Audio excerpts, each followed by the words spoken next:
Wow, looks like we're live.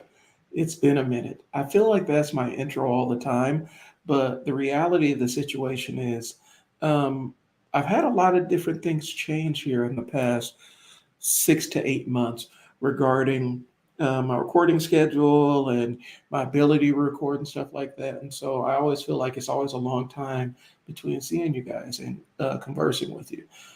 Today on the Unstuck Sessions, I'm going to talk about what I would do if I had to start over. Um, so this is great for entry level business owners or people that are looking to make a change. And so that's what I have on today's episode. Hopefully, you guys find some value in it. Um, and I will get to you guys after the intro. Peace.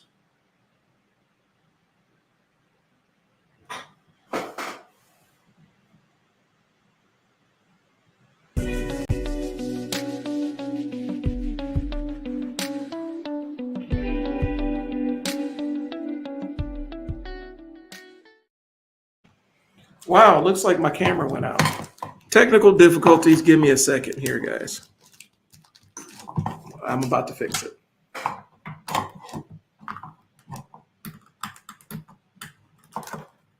If it wasn't technical difficulties, we would have other difficulties, but that's how it be sometimes. So I'm still here and I'm trying to get things up and running. There we go. So, um, like I said, my name is Brian and I run a marketing agency called I Sell Words.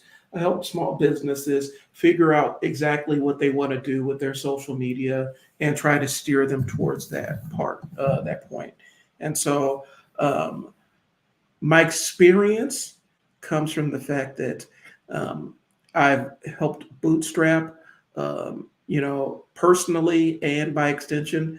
I've bootstrapped a small business, a basketball training business, and bootstrapped that without any really outside funding or anything. And we was bootstrapped up to a growing six-figure a year business. And the idea is we want to continue to grow it. And I've used the techniques that I've learned growing my own businesses to help other people grow theirs. And so I've worked with many, many different businesses of all sizes in the local area and even some outside of here, um, and help them find gaps in their marketing where their social media can take over and find opportunities to leverage some big outcomes with smaller budgets. And as the budgets grow, we can have bigger outcomes. And so that's really what my sweet spot is. I am by nature an idea guy. I don't make any secret of the fact that I have ADHD, and so my brain is constantly in motion. And when I say constantly, sometimes most times than not, it does come into my sleep. So I'll have an idea that I'm working with in my sleep, and I wake up ready to talk and ready to reveal what I discovered. And so um, there's a gift and a curse. The ideas come to me rapid fire. I don't always retain them, but I feel like I'm a pretty inventive thinker and have come up with some pretty unique solutions to problems with businesses that I interact with. One thing I'm really good at is helping businesses get started, where they can figure out what their initial marketing message is and what they're offering to the market, and all the way down to basic business coaching features of, okay, so now you've done this, now it's time to do this. And so those are the areas that I really excel in. As a coach, I'm, the business's primary cheerleader, cheering them on and figuring out ways to implement things and get them rolling. And so if these things sound like things I can help you out with, hit me up for a consultation. You can see the banner. It's mail@isellwords.net. And I can send you a link so that we can go ahead and get started and figure out what our growth journey looks like together. Um, I've been through a lot these last couple of months. Um, Business from the marketing side of things is actually going pretty well. The biggest challenge is, an ongoing thing is the fact that, again, and we've had plenty of discussions about my struggles with imposter syndrome and not feeling like I'm enough in terms of what I'm doing, and taking losses really, really hard, and all that other fun stuff that goes along with it. Um, so I'm not going to relitigate all that, but it's been a struggle. And I haven't had any major defeats, but things are going so smooth that I'm kind of having this weird uh, thing where I'm like, okay, I'm waiting for another shoe to drop, and it hasn't dropped, and things are going really well. And so I'm trying to really lean in the fact that things are going well, and the foundation is pretty solid. I can add more levels onto the foundation to grow it. Sorry, I'm taking my glasses off. So that's what we got. And so, I'm always growing. And so, but that's a constant struggle. A lot of times, the biggest bottleneck in my business isn't some external factor, it's my own brain. And my own brain sometimes sabotages me with bad thoughts, and thoughts that don't necessarily cleanly align to uh, anything productive, or um, that will advance what I'm trying to do. And so that's always a challenge for me, is making sure that my thoughts operate in good, productive spaces for me. And so there are times where I do need to stop and check myself to make sure that I'm not going down the rabbit hole of negative thoughts and bad things are going to happen. That's about as transparent as I can be with you. And unfortunately, being in the seat of business ownership, you strive for consistency, but you realize you do have to embrace chaos on some level. And understanding that as long as the chaos is controlled or slightly controlled, you're not completely underwater. And so those are the struggles I'm kind of in right now. Um, we're honest here, and we have real conversations. So before I get into the meat of the matter, if you have questions about business or marketing or anything along those lines, do not hesitate. Drop a question in the chat. I'm taking questions, um, and I will answer them the best way I can on the live stream. If you see this and it's after the live stream, still ask the questions and I in the comment section, and I will absolutely get back to you. And if it's a matter of something that requires a more personal touch, I will reply and say, hey, we probably need to schedule, your introductory consultation so that we can sit down and really dive into the meat of the matter. Because the worst thing in the world is when somebody is just, and I was in this mode yesterday where I clearly I'm just freestyling. I'm just rapid firing answers out there into the void, hoping that one of them is the solution or the thing. And it's not a great place to be, but a lot of times people who, especially who are experts, if they can't access the information they need right away, they'll freestyle something on the spot, and sometimes it doesn't always ring true. And so I'm really trying to discipline myself to make sure that if I have a question that I can't answer, I get more comfortable saying, I don't know, but I'll get back to you on it. And so if you have questions, drop them in the chat, drop them in the comments, or email them to me. And the email is below. So, all right, now that I got all that out of the way, well, I guess one more thing. My introductory service is the Unstuck Sessions. Basically, you come with a place where you're stuck, either in the terms of starting your business, launching your business, or in that early, I've already lost the business, but now what do I do? And I'm stuck here. Any bottlenecks and sticking points that you encounter along the way, that's what I'm here to help out with. And that's the consultation service. Now, we can actually jump into the meat of the matter. If I had to start over. And so I'm going to give you my credentials one more time. I own two businesses. One is a small marketing agency, and the other one is a basketball training business that I co-own with my business partner. I'm talking specifically about the basketball training business, and I'll reference the marketing agency. The basketball training business is something that it started two kids from North Omaha with no real direct business experience. Our background was working with kids and families. And we needed an off ramp. And so we put our heads together and figured out, how do we make this thing make money? And my business partner was doing stuff in his spare time, teaching kids how to dribble in carpeted gyms for $10 a session. And we just grew it from there. We figured out how we can, high leverage things that didn't cost a lot of money. I'm gonna be honest with you, as social media is advanced, you're finding less of those magic unicorns where this is something that doesn't require a lot of effort or money, because of the two taxes that you pay. It's either going to be, you have to put in the effort, or you have to have the money to do it. You're not going to find a bunch of things that don't require some kind of equity, whether it's money or sweat. It's just not going to happen. But we latched on to Facebook ads, relatively new, relatively early, and we're able to generate some outcomes with that. And for a micro budget, we're able to start filling our camps. And so we just kept expanding services. And basically 2 kids from North Omaha without a ton of business experience were able to create and generate some pretty 6-figure outcomes with a business. And so that's what my specialty is. And so I take that information and that knowledge I have of growing this business from essentially nothing, without any major outside capital or anything pouring into here. And I share it in my marketing agency. I share it with companies that I work with on a day-to-day basis, so that I can teach them to gain some of the outcomes. And some of the opportunities aren't the same, but there's always another opportunity out there.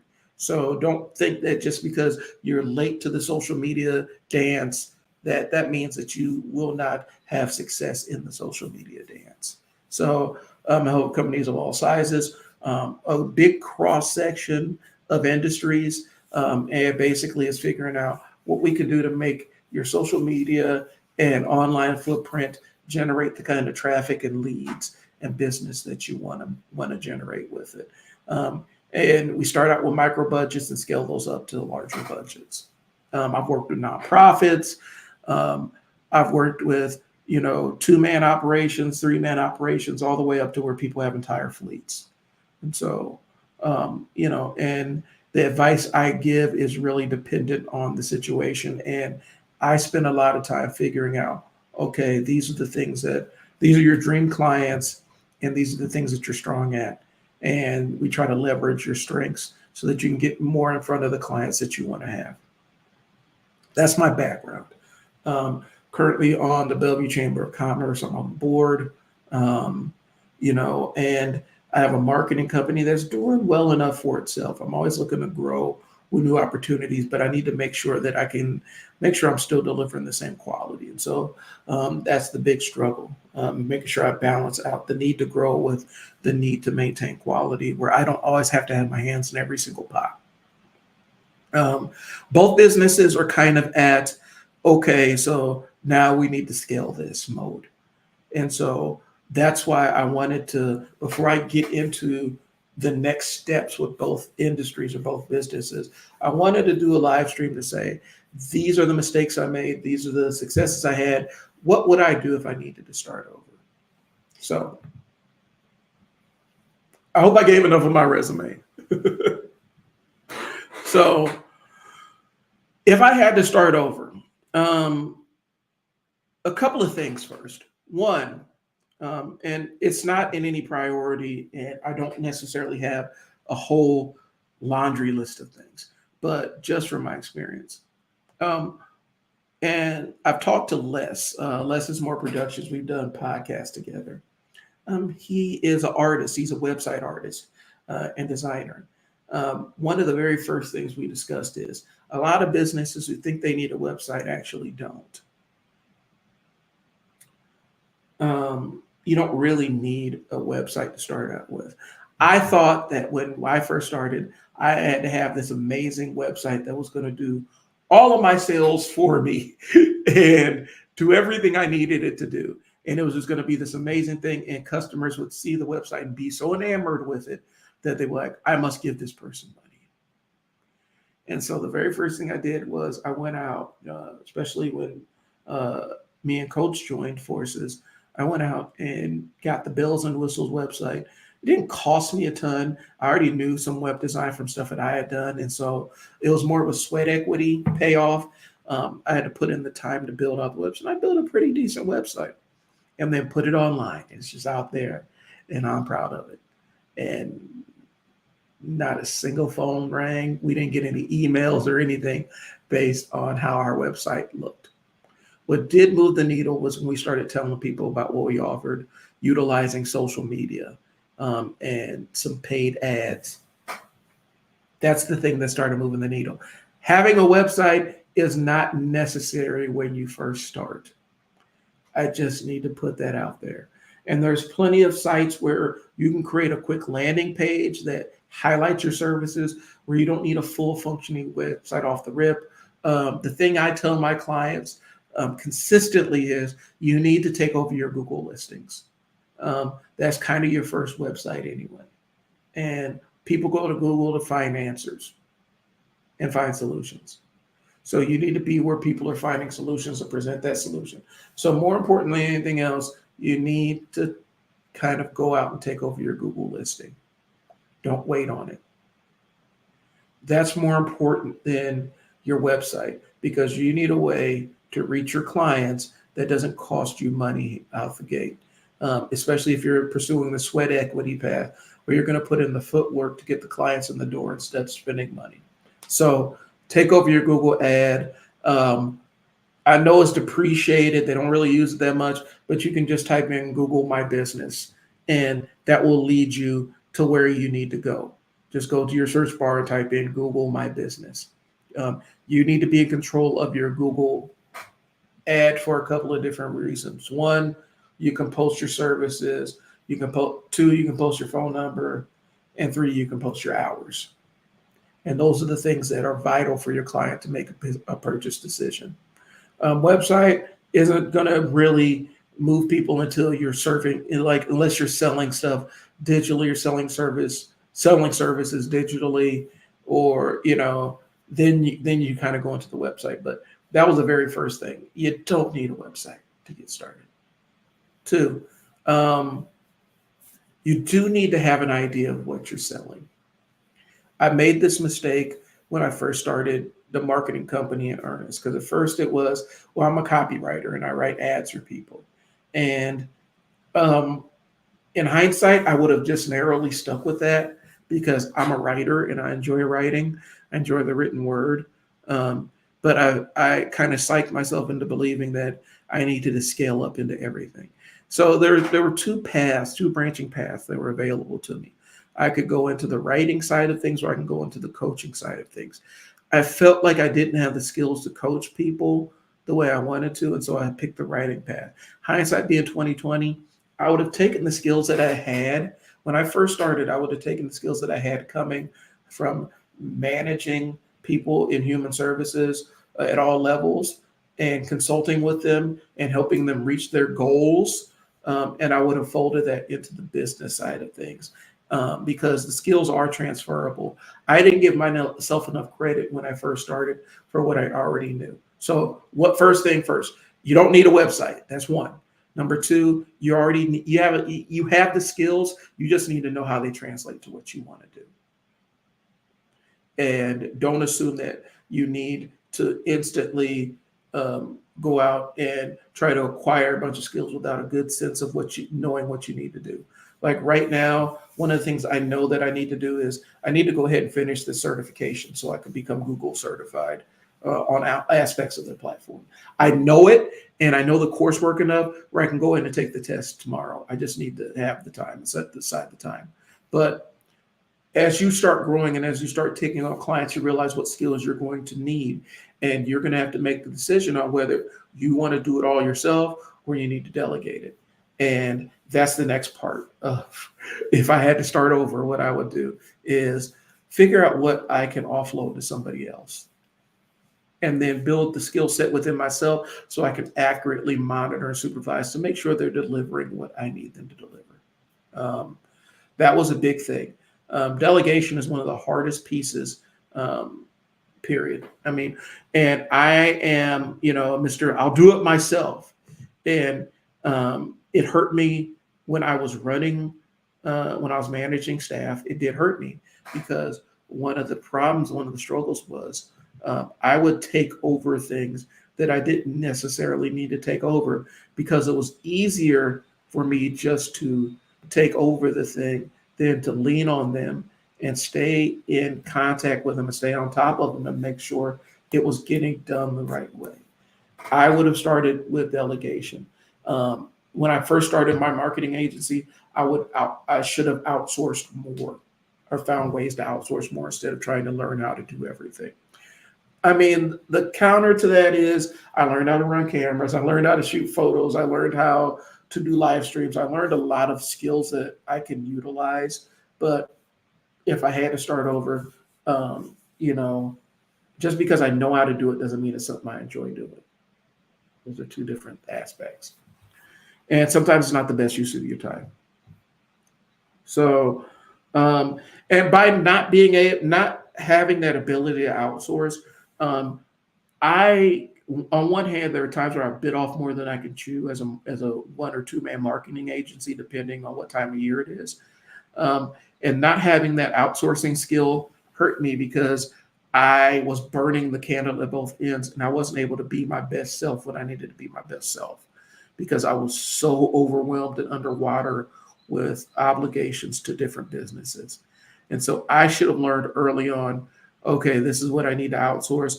And this is the thing and these are the things that I have enough interest and capacity to learn about, which are going to enhance what I'm doing. So the outsourcing piece was huge. And a lot of young business owners, you feel like you do have to do it yourself in order to have the credibility. And it's a personal challenge. I know how to run a camera. I know how to edit video footage. But these are parts where I'm outsourcing now. And right now I'm outsourcing utilizing AI technology to edit videos and transcribe videos for me, and even clip videos at times, and write captions and things along those lines so that I can leave the creative stuff. I can leave that in the well for myself. When I need to dig into that well, I don't deplete it doing all these other kind of mundane tasks. So first things first, I didn't need a website. Second thing, I should have assessed the skills that I was coming to the table with better and leaned into it instead of trying to learn a bunch of new skills out the rip. Three, I should have delegated more. And those are the things that I would say for a young business owner, somebody who's just starting out, you need to delegate better. You need to get a scope of what your services are and know what your skills are, and don't feel like you need to make a bunch of major investments in different things. There's plenty of services out there willing to take advantage of somebody who's just starting up, and they will layer a bunch of crap on top of you. And, you have to kind of dig your way out from underneath to figure out what you need. And some business owners, because the first thing they do is get that bank loan and they buy all these different consultants and all these other bells and whistles. And the reality is you maybe need a quarter of that, and other stuff you need to learn how to automate. Three, I would stand on my price better. When I first started out, I didn't really I didn't know how to price myself. And I still struggle with it because it's a confidence thing a lot of times. But the price determines everything about what you're offering. Price sets your position in the market. And more times than not, a lot of business owners don't really understand that they can ask for way more than what they feel like they're worth. And the only anchor they have is how much they've made working for somebody else. And when you use how much I made working for somebody else as an anchor to set your own prices, you're neglecting a lot of different costs of retaining employees.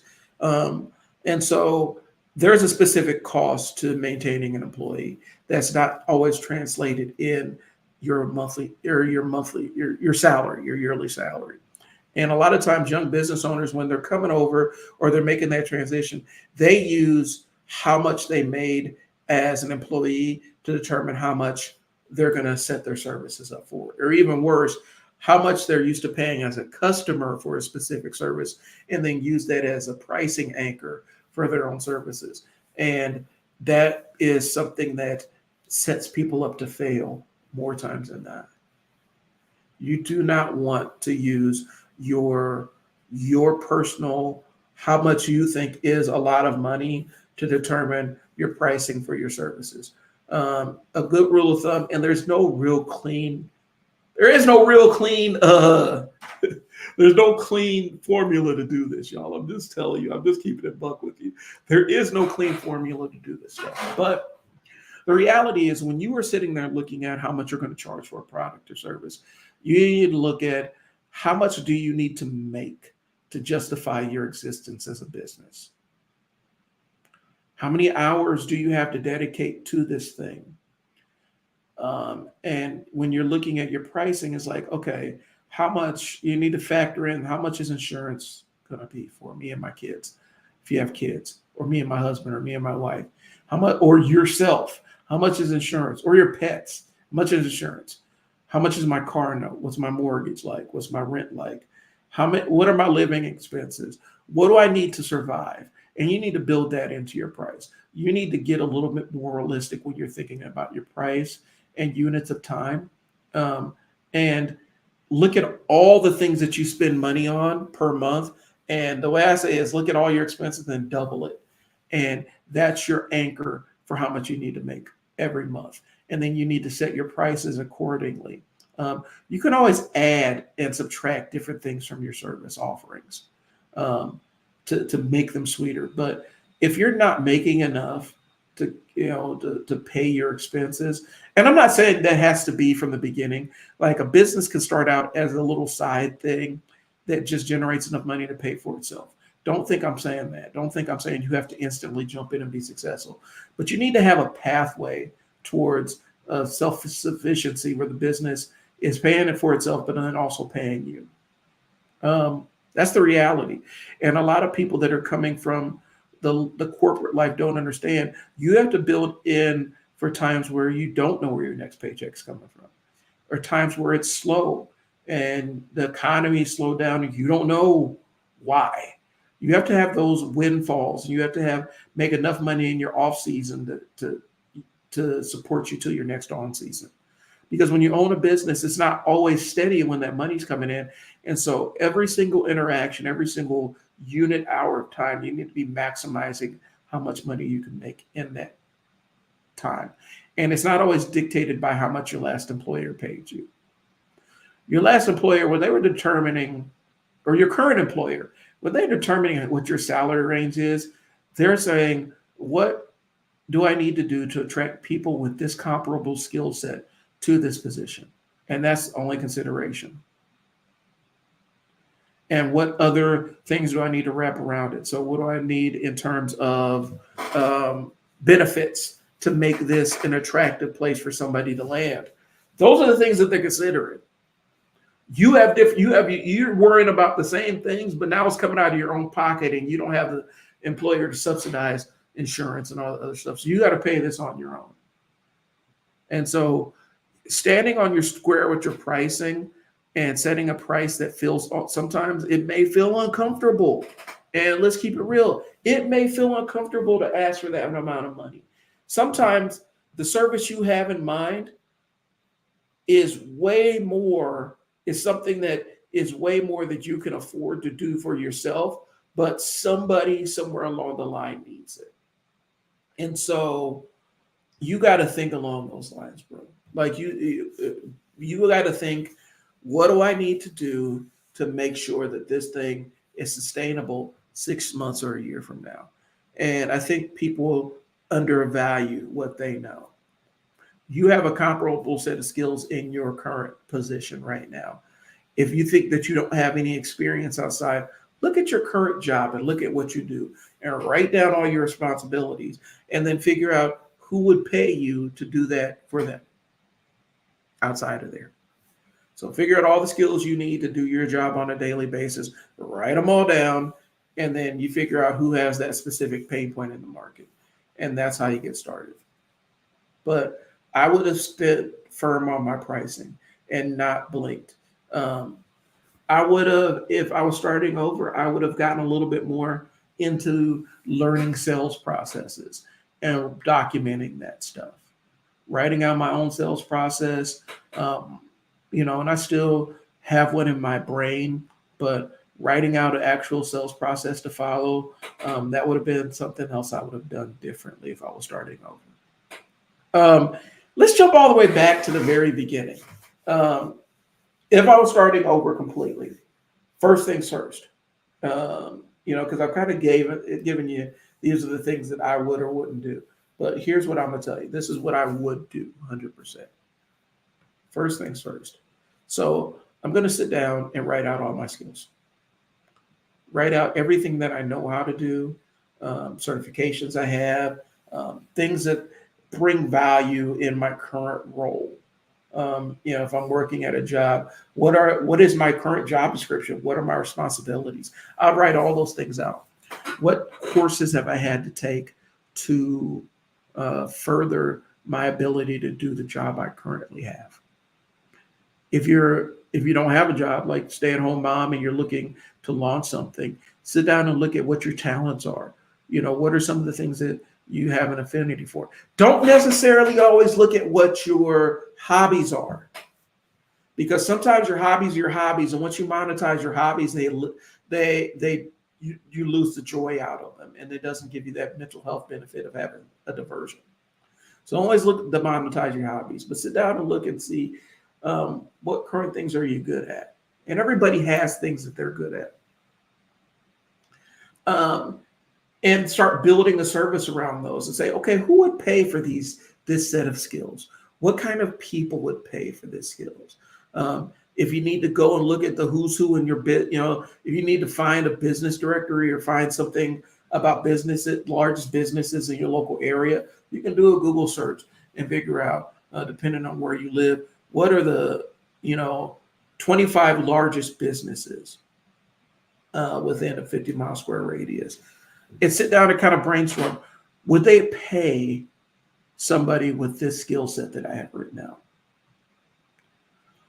And then if that's not the case, and if you're not looking at serving businesses, you're looking at serving independent clients. I'm always big about serving businesses because businesses can afford you more times than not. And they can afford to pay for the outcomes that you can provide to them. If you're looking at individual clients, I would sit down, and this is where you're going to have to visualize what your dream scenario, what your dream life looks like as a business owner. Who do you want to serve? What do you like to do? And that's going to change as you go through your business journey. But sit down and figure out who you're going to serve, and actually do the process that we call creating a client avatar, where you're actually literally mapping out the psychographics of this client, where you're like, this is where they work, this is how old they are, these are the things they like to do, this is how many kids they have, this is how much they make per year, this is what they, hobbies, interests, likes, dislikes, political affiliations, things that would absolutely repel them from doing business with you, and things that would attract. You got to sit down and even come up with a name for this person. Generate an entire client avatar for you. And it's got to be somebody that you want to, the clients that you dream of serving. Because I'm a big proponent, and it's something I haven't always done, but life and business will kick you square in the ass and kind of tell you, hey, this is what you need to be doing. If you don't sit down and figure out who you're selling to before you figure out what you're selling, you might have the greatest doohickey in the world, but if you don't have a person in mind to buy it, then you've just wasted a bunch of effort. It's easier to figure out what your market is than what your product is, because markets and people have needs and wants and desires and pain points and problems they need solved. So if you can figure out how to solve those problems, then you could design a product or service that aligns to solve those problems. Do not fall so in love with your thinking. Don't fall so in love with your thinking that you don't qualify what you're doing, which means Don't fall so in love with this idea for a service that you don't think about who's going to buy that service first. Because you may have an amazing service that doesn't have an audience for it, or you don't have the skills or ability to identify that market or audience for it, which is almost just as bad. I've made this mistake myself. Don't come up. My idea is constantly fire, like it's always going right. My brain's always going right, and so I come up with a lot of different ideas for different services. But I have disciplined myself to say, okay, now who is going to buy this thing? That's important. You have to know who's buying it. Otherwise, you could write it down, but if you don't have an idea who's buying it, you need to take some time and figure out how this aligns with the client avatar. Do not come up with a service that you don't have an audience for. Just don't. It's not. You could do it once you could do it when you have more capital and stuff like that, because every product or service line you roll out is going to require a down payment of cash or sweat equity. You're going to have to put in the work to market this thing. Every new service is going to cost you $1,000 or maybe 20 or 30 man hours of marketing. Just need to look at it that way. So don't come up with ideas and products. Don't put the cart before the horse. Make sure that you have an audience in mind, and then you attach the audience to the product or service that you're trying to sell. Is this working for you? Is this something that is beneficial? If it's beneficial, leave me a like. If you're seeing it, let me know that this has value to you.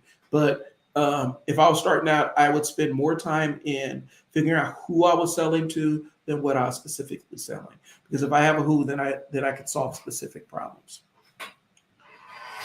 The reality is, ideas are great, but every idea is bad until you implement it or test it.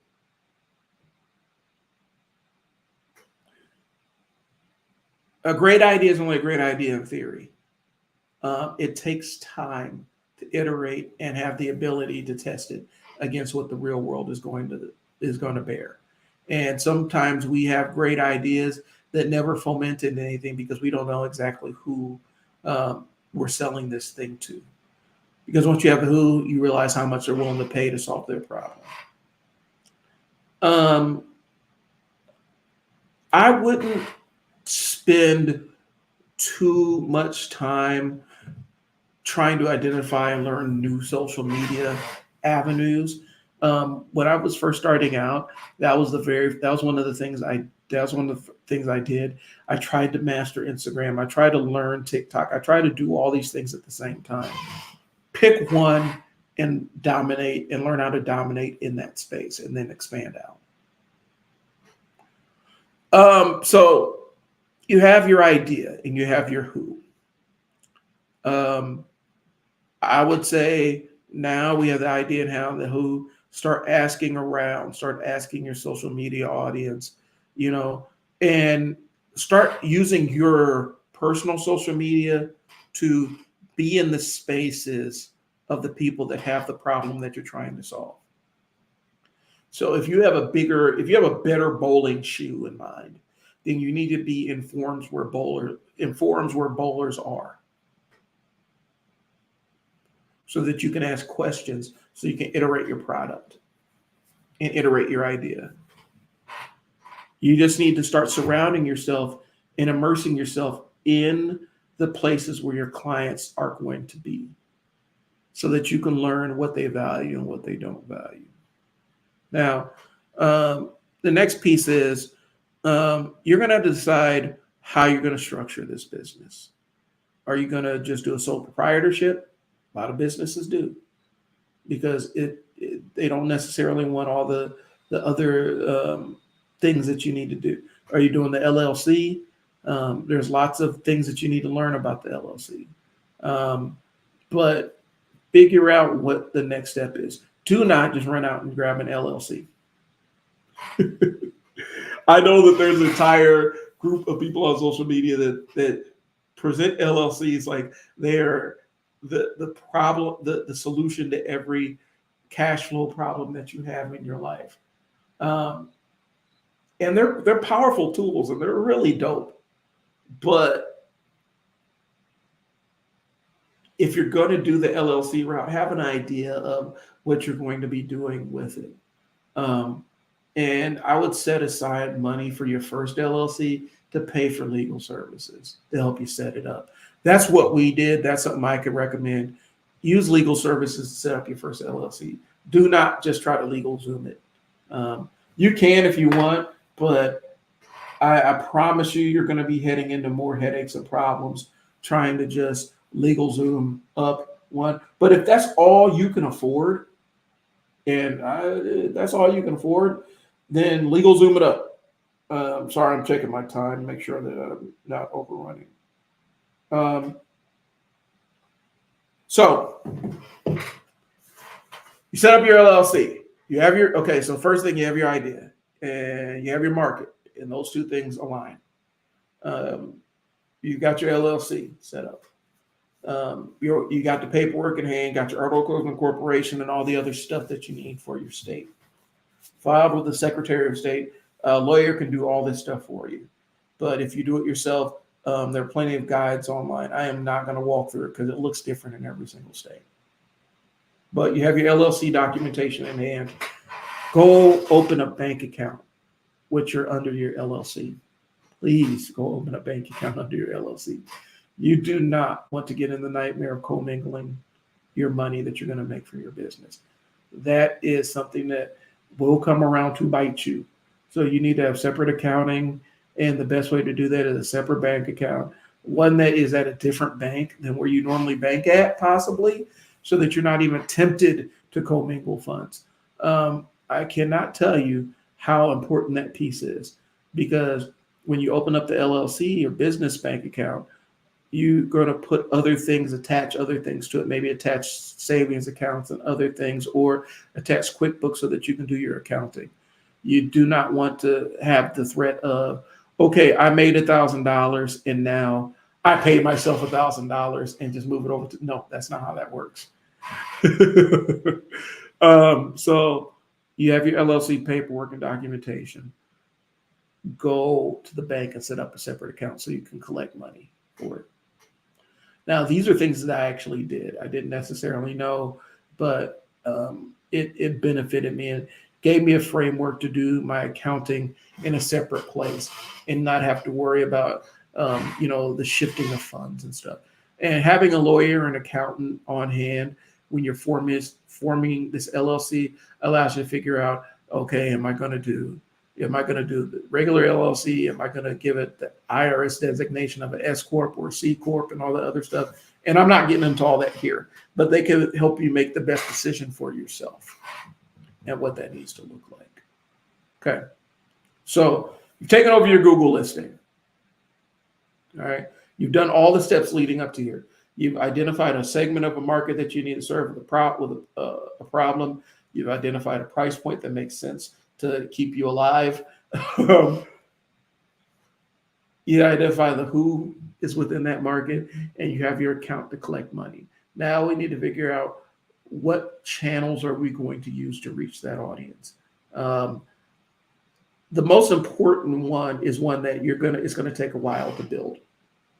It's going to take a while to build a mailing list, but those are really important. It allows you to start from scratch no matter where you go with your business, because you always have your client data. We'll get to that piece of it. And that may be outside the scope of what we're talking about here. So I may have to do a separate episode on what a mailing list is and how you utilize it. Because nonprofits, small businesses, large businesses, they need a mailing list. McDonald's has that app on your phone. Yeah, you know what app I'm talking about. McDonald's, Popeyes has that app on your phone. You know what I'm talking about. Your favorite fast food restaurant has that app on your phone. And as a condition of having that app on your phone, you are on their mailing list. You're on their text message list. You're on their notification list. So whenever they roll out something new or roll out some kind of new value mail or something, all they got to do is send the message out to your phone and it will update you. And by doing that, they know that not everybody that subscribes is going to go at the same time, but they only need about 0.1% to respond and say, ooh, that new whatever burger looks great. I'm going to go get me one. That's the big companies. That data is more important than anything else in the world to them, and they're willing to pay millions to have Facebook scrape it off of you and send it to them. But those apps are basically their mailing list. It's a variation of growing their mailing list. And so you need to have one for your own business. Do not let that weapon of the mailing list be the sole providence of major corporations. You need to have one yourself. But that's besides the point. Mailing lists are the names that you own. You need to figure out what social media platforms you're on or which ones are easiest for you to learn and start maximizing those. There's a lot of free space. Now, I'm going to be honest with you. They want to incentivize you spending money on these platforms. So they make advertising as easy as possible, which is another gift and a curse. It's really easy to buy a Facebook ad. It's painfully easy to the point where you can waste a lot of money on Facebook ads because it's so simple. You need to learn how to run the Facebook Business Manager, spend some time and learn that piece of it. If you all are interested in it, I can talk about it. The reality is the thing changes every 6 months or so. And so any course I do now is very, that's specifically about Facebook, the Facebook Business Manager to create ads. Any course I do now is going to be outdated within 6 months to a year because they are adding and subtracting features. But I could teach you the basic strategies of utilizing it. And you can use that for Facebook ads, for TikTok ads, for Instagram ads, LinkedIn ads, and all that. I can teach you the fundamentals behind it. So if you're interested in that as a specific standalone episode, then I can do that one too. But you got to let me know with a like or a comment. So, but pick one horse. And if you're not on social media, you're going to have to get on social media. You're going to have to bite the bullet and create a social media account for your business and learn the lay of the land and start putting out what you do on social media. The mistake we make is we think that because, especially business owners that have been doing it for a long time, we think that everybody knows about us, and they don't. And everybody knows what we do, but they don't. And so you get sick of seeing your own products and marketing message way before they do. It's not even close. They've been done forgot about all the stuff you were talking about. And so they may need to hear 3, 4, 5, 12 times. But the reality is people get so, it's tough because people get so wrapped up in the idea that people are getting tired of them or they don't need to hear it or I've been told them 1,000 times that you end up discounting the fact that they may not know who you are. So you need to pick a social media platform and start finding your audience so that you can learn how to deliver effective messages to that audience so that when it's time to, okay, now here is the product I'm selling, you can have people reaching out to contact you. And the only way you do it is by learning it. One of the things that, as a marketing consultant, one of the hardest things for me is where there's no connection with the business owner in terms of marketing. They view marketing as this icky thing that's over in the corner, this icky monster that they lock up in the basement. They only feed it when they have to, and they never really go and pet it or interact with it. And it's always somebody else's problem. And one of the biggest problems with marketing companies like that is people don't buy, they buy a solution, but a lot of times people buy a personality too. There's a reason why companies have mascots. The State Farm guy. There's a reason why the I'm Trouble guy, who destroys stuff. There's a reason why they have these mascots. The Geico Caveman, the Geico Lizard. There are specific personalities that they're buying, even if these are fictional characters that aren't fully fleshed out in their minds. They are still purchasing those. They think of the Geico Lizard, the cute little Geico Lizard. And so if the major corporations are trying to fake humanize their marketing, then your small business needs to have some kind of human element to your business. People get so caught up with the bullshit. I need to look professional, and it's got to be professional and professional all the time. And they end up draining all the personality and the uniqueness out of their business. And it ends up becoming one of these boring, I hate to throw boring, ultra suburban, you can dime a dozen kind of businesses. When you drain all the personality and all the uniqueness and all the things that make your business out of it, it client retention becomes hard because it's hard to retain clients that feel like they're just buying um, just a bland thing. If they feel like they're connected with you and supporting you and your vision and your imperfect, flawed self, it's a little bit easier of a sell. So that's really a strong tangent that I just went on. And so I'm scrambling my way back to what we were talking about. But the reality of the situation is don't fall headfirst into believing that you have to sacrifice all of your personality into your business. And so picking a social media platform where you communicate your marketing message is great, because as a marketer, the best businesses to work for are the ones that say, my audience is clearly defined. They push back against me. I've had this happen recently where they push back and say, no, this is the audience that I want. Okay, good. I can dial into the audience. The ones that have the idea of who they are and what their marketing message is. And these are the people that align with them. These are the people that don't align with them. Those are the best clients to serve, because it allows me to do so many different things with their marketing and speak it in their voice.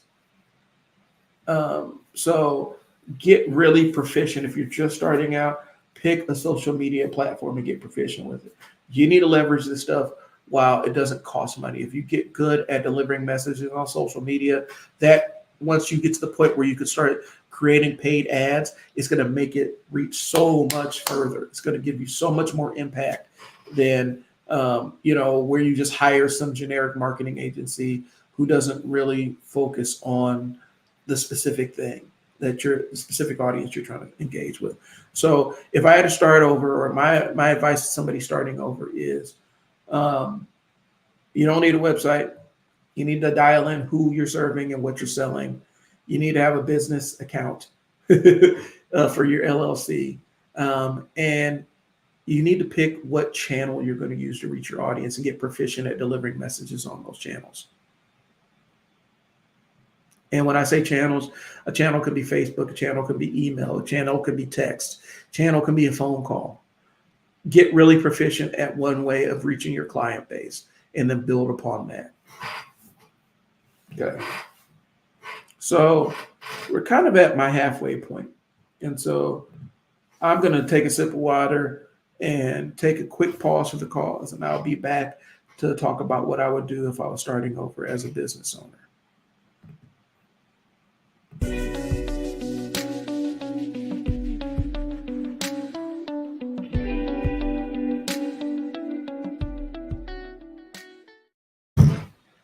Okay.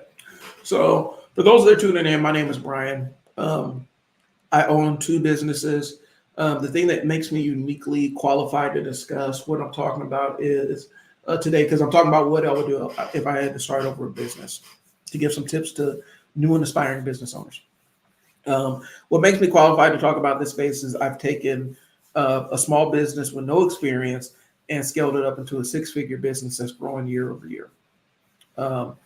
With a micro budget and basically paying what we could, operating largely in cash, with no major outside funding or anything else. And I'm using the skills that I've learned doing that to help other business owners create their kind of those same kind of outcomes for themselves. And so I'm a marketing consultant, I'm a business coach, and I can help you grow your stuff. And so today I'm talking about what I would do to start over. And if you want to find out more about my business is I Sell Words. I have plenty of videos on YouTube. a good amount of videos on Facebook regarding that. And then the business that I've helped grow is Coach Mo Athletics. We're constantly growing that one. And then I have a number of businesses around the country that I've consulted with and helped them figure out sticking points in their business growth path. And so these are the things that qualify me to talk about when I'm to discuss. And I'm gonna be real transparent because this is a transparency session here. That was really uncomfortable. I do not like hyping myself up. I don't like necessarily talking about the things I've accomplished because it feels like bragging, but it's not. And I'm realizing that a lot of my sticking points are in here, and I have to get through that piece of it. So this is what the Unstuck Sessions is to help me grow as much as y'all grow. So we've talked about I gave you some tips, and they're not all inclusive, and I can always circle back if you have any specific questions regarding what I would do if I was starting over as a business owner. I'm still taking questions. You can drop them below. Now we're we've gotten past all the inaugural points of getting business. We got a couple of clients, and we're servicing them. We're doing a lot of the work ourselves right now. We don't have a lot of systems in place to make our lives easier. So this is I'm framing and I'm creating the narrative. And so now what do we do if I'm starting over? So I'm at that point again where I got clients and it's not enough to pay the bills, but it's enough to make the business, to prove the concept of the business. So proof of concept. What do? First thing is I'm going to sit down and look at what my goals are and really try to get specific and measurable with those. That's something I did not do. I just had this general idea of what I wanted to do, and that's what I rolled with. And that wasn't as beneficial for me moving forward. It didn't help me grow. So that would be one of the very first things I did in that first, where I have my first clients, is I need to set more measurable and specific goals for myself. And give myself the grace that if I don't meet those goals, I will meet them as long as I keep hacking along and keep going along that path. I need to figure out what skills I need to acquire and what skills I need to outsource. And that piece of it comes once you start looking like, okay, I can't do all this by myself and I need to grow this past being a 1 or 2 man operation. I need to let go of some of this, but I need to understand and have a good foundation of what skills I need to acquire and what skills I need to outsource. And the outsourcing piece also comes with, you have to learn how to delegate effectively, where you pass something off to somebody and then you follow up and you make sure that they have the resources they need to deliver that thing. Because a lot of people will just say, here's this thing, go do it. Get back to me. And then it doesn't get done because the person is either in a position where they cannot do the thing that you've asked them to do because they don't have the skills, or they will not do it because it doesn't align with what they want to do in life or what they want to accomplish in business, or it feels like it conflicts with something that they're already working on. So there is no check-in process is what I'm saying, y'all. You just can't just hand shit off to people and not give them any framework of what to do with it. And so I would really focus on learning the delegation piece as you're assessing what skills you need to learn and skills that you need to outsource. This is also the time while your business is small and you don't have enough clients to get in the door. This is where you focus in on making sure that the clients you're serving are happy with everything you do. But you also need to take a small client size and figure out if they're the clients that you're happy with working with forever. Because if you hate working with them when you don't have enough work and when you don't have enough clients to pay for the month, and you don't like working with the clients, you rather determine that now before you're depending on serving people that you don't like to pay your bills and mortgage and stuff. You want to figure that stuff out when you get started. Like, okay, I'm doing this service and man, I hate this. Ooh, I hate this. You do not want to be in that position where you realize you don't like the service you're providing or the client base that you're interacting with on a day-to-day basis. You rather do that when you're small. So this is the time where you really need to dial in who your dream clients are and what your dream services are and what your core offerings look like. You do not want to try to suss this out after the fact. It does no good for you. You don't want a bunch of clients asking for a service that that you physically hate, because now you've built a prison for yourself, and that's not what the goal is. So we need to figure out specifically what clients you're serving, and does that service align with things that are your personal goals or things you enjoy doing. I'm not saying you're going to enjoy every aspect of doing business, but it is a red flag if you actually actively hate the service you provide. I got into that with a very narrow, specific kind of web design where I was generally I had to come up with all the ideas myself, and I didn't have any input or anything to work off of. I hated that. I can design websites, but I need to have what your mission statement is or what your unique selling proposition is, and have some of this stuff written out so that I don't have to create it myself. You don't want to be in that position where you absolutely hate the services you're providing. It's a dark place to be. So you got to dial in the branding and your target audience, because your branding will shape who your target audience is and what your core offerings are.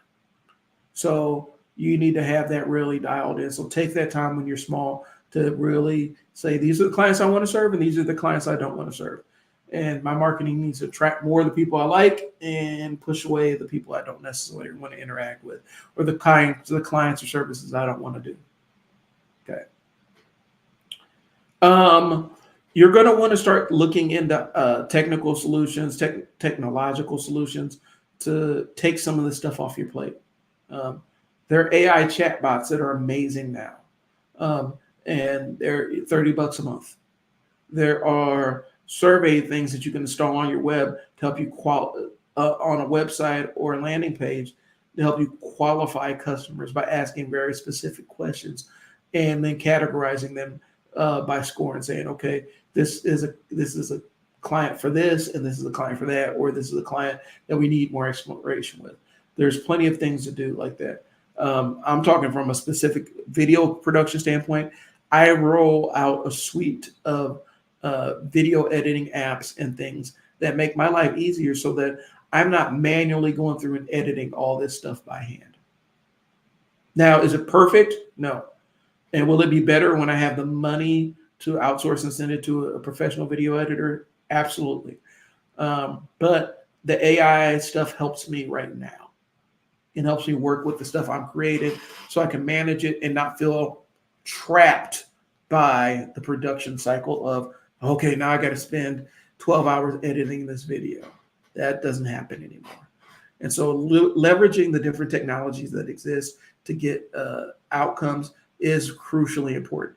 It's going to cost you money. It may cost you sweat equity, but it's worth it. And it will help you reach your outcomes a lot faster. Specifically with your marketing can be multi-tiered. Your marketing isn't always setting up an ad or commercial or a bulletin. Sometimes it's just you being interviewed on a podcast talking about why you got into business or what your business does. That clip can do more to humanize your business and attract clients than any marketing thing that you can pay for or create yourself. So leverage it. Create it once and use it forever. The best marketers I've seen, and this has saved me a ton of time creating Google ads and stuff, is I have an entire worksheet full of for every client, I have worksheets that have different headlines and descriptions and all that other stuff, and images that I can dig into and slap them together in different ways and different formations and stuff, and just test. Figure out which ones work the best and make those your templates and build off those and ride it till the wheels fall off. And then once the wheels fall off, you Flintstone it. and you carry it. But you you make something that works, you test it to make sure it works the right way, and then you just keep delivering it over and over and over again until it doesn't work anymore. And then when it doesn't work, you take it back to the drawing board, figure out what's changed, and then you update it and then roll it right back out there. You do not have to try to keep iterating 1,000 different things. But utilize technology. I was talking to a friend on Facebook, and I'm not lying when I say that AI tools save me almost an entire day every week worth of editing and working on stuff. And I'm not talking about 8 hour day, I'm talking about 24-hour day cumulative in a week. Saves me 24 hours of video editing and clipping and all that other stuff.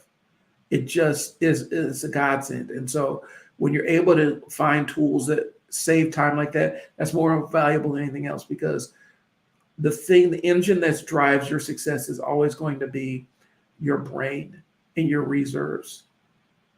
Even when you've outsourced most of your business, your ability to think and see things and see opportunities for yourself clearly is going to be the thing that takes you to the next level. So don't burden yourself with that kind of stuff all the time. Don't feel like you have to. Outsource, outsource, outsource, outsource, whatever you can. Networking is huge. The thing I would have done before I got into networking is, and I didn't start figuring this out until late in the game. I'm talking about 2 years ago, where I clarified what my offering is. Because when I first got out, my offer was a jumbled ass mess, and it still is to a degree. But at least it talks about specific pain points and problems I can solve for businesses. I can help you get started with podcasting. I help you get started with email marketing. I can help you get started with Facebook posts, or help you get started with Instagram posts. I can help you get started with video content. These are different things that I can absolutely do for you. And they're going to check a box for somebody somewhere. Really focusing on that delivery piece and how clear that message is was super important before I went out and networked, because all I did was just confuse everybody in the room. But the other benefit of networking is it puts you in direct contact with other people that sign checks, other business owners, and you get a chance to see how they see and perceive things. Now, some of it, they're going to sit around and bullshit you and convince you that everything is sweet and wonderful when they're going through a lot of the same stresses and growing pains that you're going through. Got to keep it real. My goal one of these days, I would love to do a business networking group where it's not any of the, where it's a lot less of the pretentious stuff. And I was talking about real issues that business owners encounter. Loneliness, the imposter syndrome, figuring out how to be the best for your employee and the best for your family, and balancing those things. These are conversations that need to be happening at business groups, and I haven't necessarily always heard them. And so I think that's something that needs to happen. But to get started, getting out and networking with the decision makers is really important, especially if you're running a service business. Like if you're cleaning cars or something, you're directly in contact with a person that decides who gets paid and what vendors you take on. That is more powerful than calling around and talking to the assistant of the assistant of the assistant, because they have no loyalty to anybody. They'll just go to whoever will do the service for the cheapest price. So you want to build that rapport, and the only way you can do it is being seen face to face and interacting with them in networking groups. I'm not talking about networking market where we always have to sell stuff to people. I'm talking about networking where you're actually going in and introducing yourself and presenting your business, and you're making yourself visible to other business owners. So that's important, especially if you're starting out, you don't have the web page, and all you have is business cards. You need to be out networking. That's a high leverage opportunity, and once people start to get to know you and trust you, they're going to want to do business with you, and you're in the room with the owners, as opposed to calling somebody's receptionist or somebody's filter, where they filter through. So where they filter out people that are going to waste somebody's time. So those are the things I would focus on, getting out and figuring out a networking group to be in, and just go in and listen. to how the business owners talk for the first couple of episodes. It's really impactful and really powerful and will alter the way that you see business. It changed my perception of the price and how I price stuff, because it's like, if I have a price, the price is immaterial as long as I can solve the problem and they have the resources to pay me. The price is immaterial. And so it puts you in those kind of mind frames and puts you in direct contact with the people that make decisions. I would really emphasize that. So if I was starting over and I made it and I survived my first 6 months and I had my LLC built, I had my bank account started, I have my client avatar lined up, I have my product in sync with who I'm selling to, I got my social media channel set up. Like I said, I have my Google business thing set up. I may or may not have a website yet. I have all these things set up. The next part is I'm going back and looking at my goals and making sure they're clearer and easier to follow. I'm focusing on my branding stuff and making sure my price is aligned with the market that I want to be in, and get the outcomes from. That's really important. I'm leveraging technology to help me out with my marketing piece of it. Different technology can trim hours, in my case, days off of your week, where I have an entire less day of editing that I have to worry about because I have systems that do that. Opus Pro, opus.pro, and Descript is DESCRIPCT,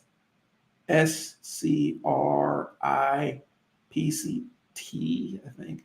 It's basically D and script like movie. Those tools have been invaluable to my video workflow. They've done so much for my video workflow. It's trimmed hours out of my day. And then utilizing ChatGPT to go through the transcripts and create summaries for me so that it's still my words, but it's just formatted in a way that makes cognitive sense for people. These tools have been amazing for my business. And I'll explain what they do. So Descript is, it's almost like it's a video editor, because I have that to do my rough edits. And then I have my, of course, you can do all your edits in it. I'm gonna be honest with you. You don't need to have anything else. But I do my rough edits in it. And then I transfer it over to Premiere Pro and do my color correction and all the graphics and make it look pretty. Descript, you can do all that stuff in it. I'm just used to Premiere Pro and Final Cut. But Descript, basically it takes the transcript of your video and makes it into a Word document. And by making it into a Word document, editing it is as simple as editing the Word document. It's a game changer. Because you can, and then it will automatically, you can tell it remove all the ums and ahs, and that's another AI tool that allows you to change things around and create chapters and show notes and all that other stuff. But it's a game changer when I'm utilizing it. And I may even have a link for it, so please bear with me. But Descript is amazing, and I'm gonna go ahead and go to the website so you can see what it looks like. Because I wasn't planning on doing this, but since I'm talking about it, I will absolutely do it. But yeah, Descript is an amazing video editor, and really it's the only one you need. You can have the more advanced ones, and as you get more complex, things get a little bit more complex for you.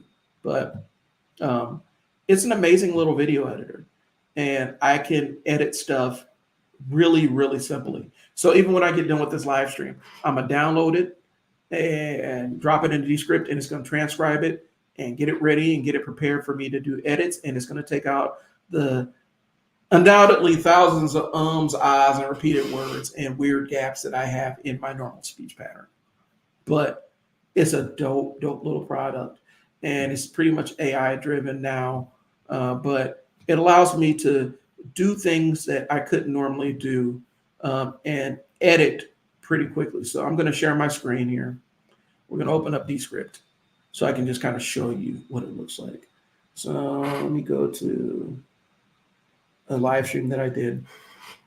It's going to pull it up. Since I'm doing the web application, it has to download all of it. But basically, see here, see here's the video, me and Coach Mo, and here's the script. And as I want to change stuff as I want to edit stuff and move things around, I will edit out pieces of it. If I don't like a specific word, I can just edit it, and it edits the video at the same time. I don't have to do anything else. And then I can edit by ear and not by sight as much. So it just helps me out a ton. But yeah, it's called Descript. It's worth getting. And then the other one is Opus Pro. And here's the thing. This stuff costs money. I'm not even going to front. This stuff ain't cheap. It is cheap, but it's not free, I should say. Opus Pro is another one that's dope. So, and I'm gonna share my screen with you to see that. These tools help me. These tools can turn somebody who barely knows how to operate a camera into a pretty decent video editor pretty quick.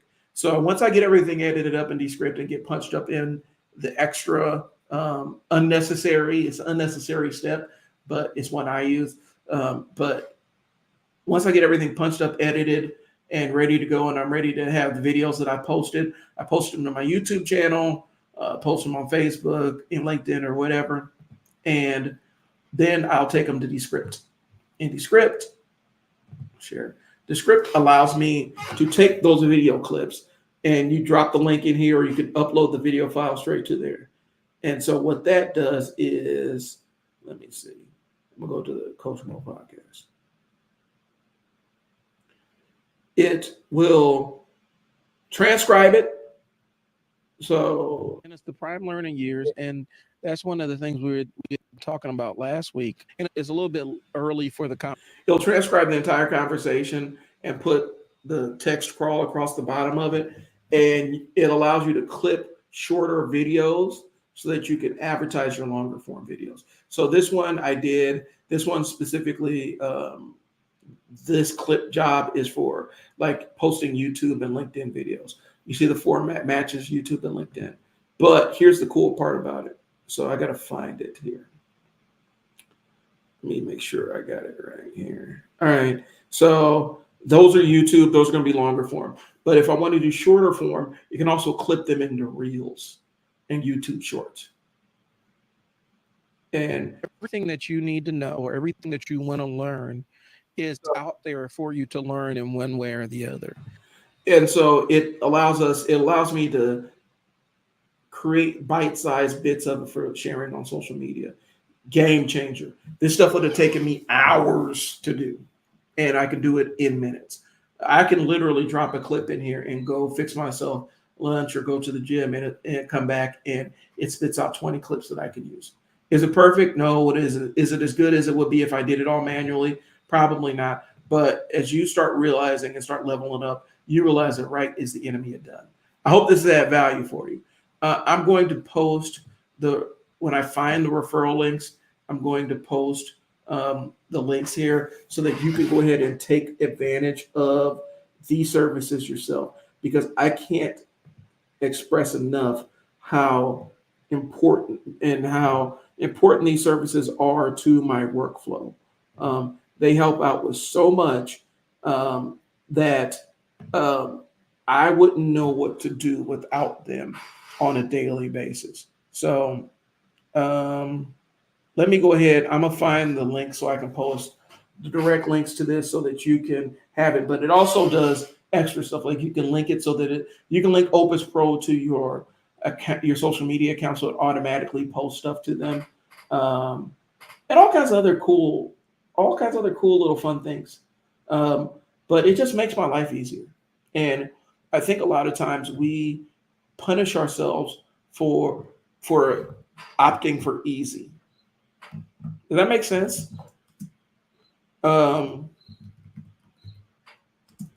We punish ourselves.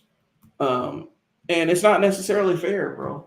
Like, I think sometimes we get so caught up in, oh, this is too easy, this is too easy, this is too easy, that we don't necessarily realize that sometimes the easy way is the best way to deliver things, best way to get them done.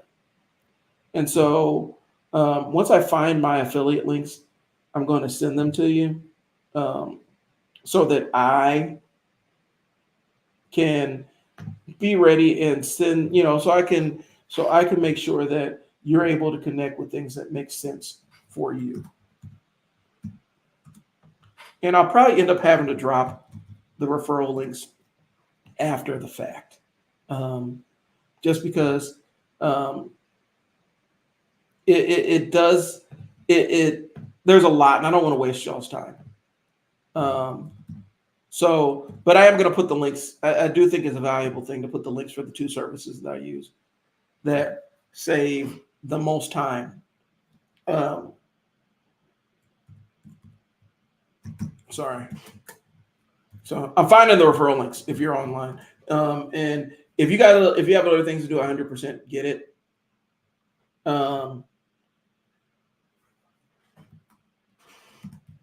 So, but yeah, that's what I'm doing. I'm looking for the links so that I can put in the AI tools that I use to spit out videos. But if you just want to jump in there, it's opus.pro. But giving you the referral links allows you to take advantage of, any discounts or anything. And so,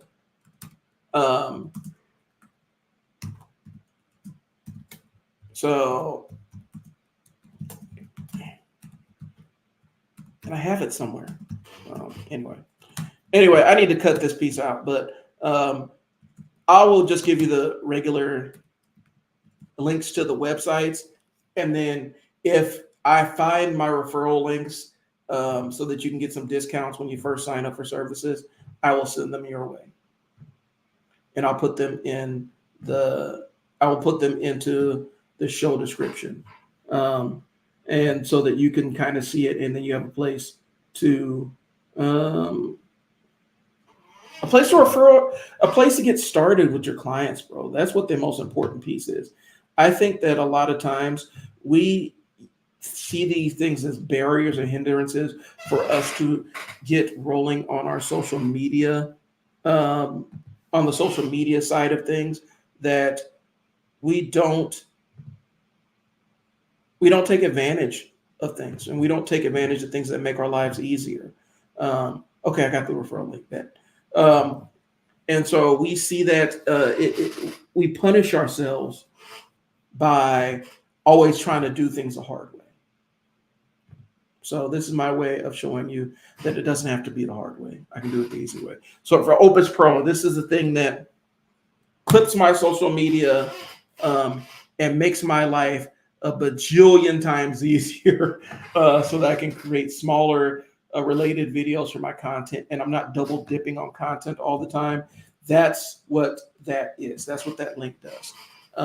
The other one is Descript. I'm just pulling up the website so I can just send it to you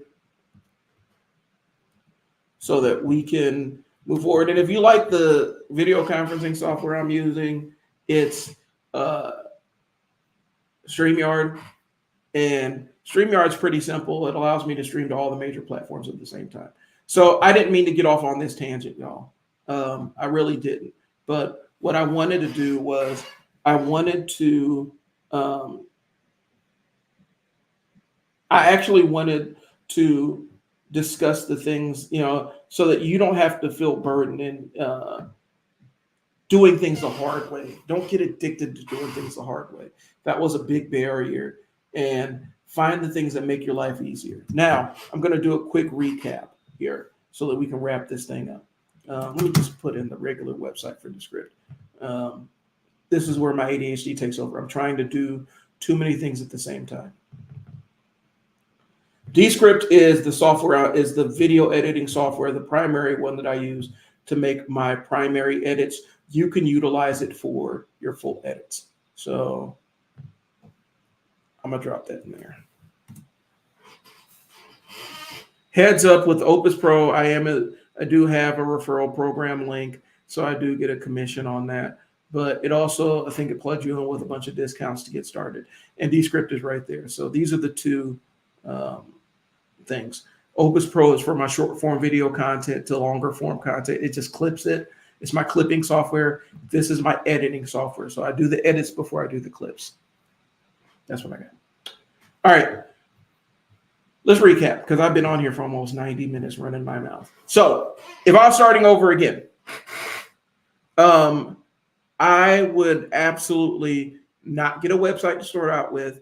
I would take over my Google listing or create one for my business. I wouldn't necessarily worry about all that stuff. I would make sure that I have my LLC, or if I'm doing a sole proprietorship, either way, have those registered and created.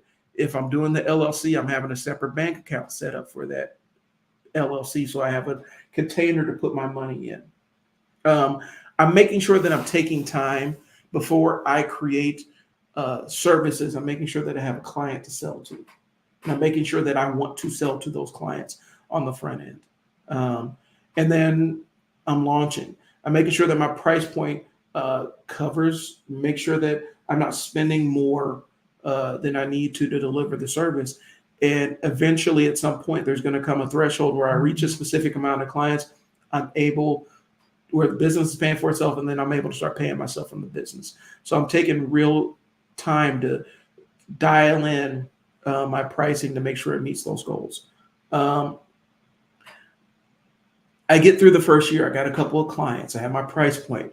I have my systems laid out for how I deal with clients when they come in. And that's a piece I didn't spend enough time talking about.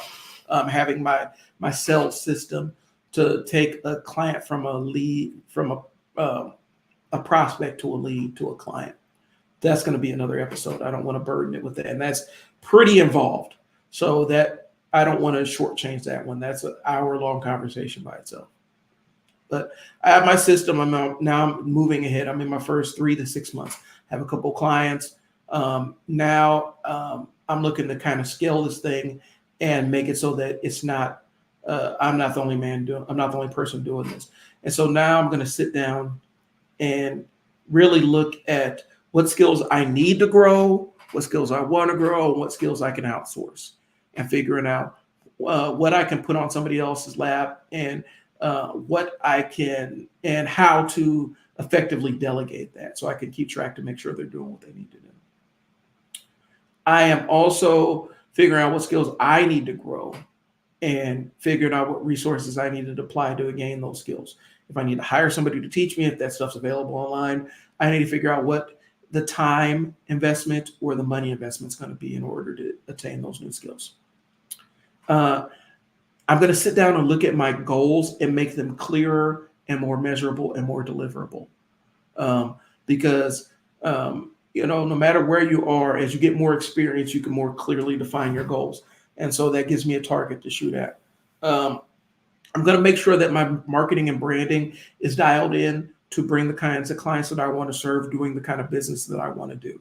You're never going to love every aspect of your business. There's going to be things that you don't like. Ideally, once you get to a certain point, you can offload the things that you don't like. But if you don't like the fundies of your business, the fundamentals of what you do on a day-to-day basis, you're in a world of hurt. You hate your business and your clients, and not hate your clients, but hate serving your clients. You're in a bad place. And I've seen businesses get caught there and they never emerge from it. It ends up becoming a trap that you hate. Leverage technology. That was that long tangent I just went on. The tools I use to create content and edit videos are down in the links. Figure out what tools you need to deliver your stuff better and more quickly.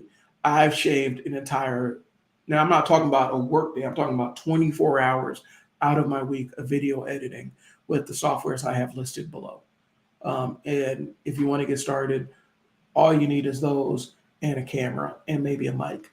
And your phone has both. So get started. And then getting out and networking. And networking is good for growing your pool of potential clients, but also puts you in the room with other business owners. So you can have conversations with them and start realizing how business owners interact with one another. And it makes your marketing a little bit easier because you know how to specifically talk to business owners. It's somewhere where you want to be. it doesn't hurt to get out there and start networking.